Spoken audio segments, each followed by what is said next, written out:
حابیل اور قابیل کا واقعہ اسلامی تاریخ کا ایک خوفناک واقعہ ہے، جب ایک بھائی نے اپنے بھائی کو محض اس لیے قتل کر دیا کہ وہ اس عورت سے شادی کرنا چاہتا تھا جس سے اس کے بھائی کی شادی ہونی تھی۔ روایت ہے کہ جب قابیل نے حابیل کو قتل کر دیا تو 7 دن تک زمین پر زلزلہ رہا۔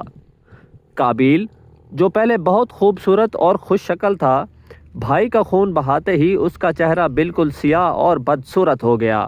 حضرت آدم علیہ السلام کو جب علم ہوا کہ میرے بیٹے حابیل کا قتل اس کے اپنے ہی بھائی قابیل نے کیا ہے، تو حضرت آدم علیہ السلام نے اپنے بیٹے قابیل کو اپنے دربار سے نکال دیا اور وہ یمن کی سرزمین عدن میں چلا گیا۔ وہاں ابلیس اس کے پاس آ کر کہنے لگا کہ حابیل کی قربانی کو آگ نے اس لیے کھا لیا تھا کہ وہ آگ کی پوجا کرتا تھا، لہٰذا تو بھی آگ کی پرستش کیا کر۔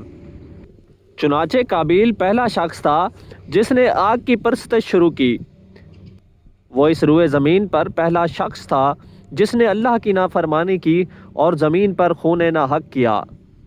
یہ وہ پہلا مجرم ہوگا جو جہنم میں ڈالا جائے گا۔ حدیث میں آتا ہے کہ اس زمین پر قیامت تک جو بھی خون ناحق ہوگا اس کے عذاب کا ایک حصہ بوجھ اور گناہ قابیل پر بھی ہوگا، کیونکہ اس نے سب سے پہلے قتل کا طریقہ ایجاد کیا۔ قابیل کا انجام یہ ہوا کہ اس کے ایک لڑکے نے جو کہ اندھا تھا اس کو پتھر مار کر قتل کر ڈالا، اور یہ بدبخت آگ کی پرستش کرتے ہوئے کفر اور شرک کی حالت میں اپنے ہی لڑکے کے ہاتھوں مارا گیا۔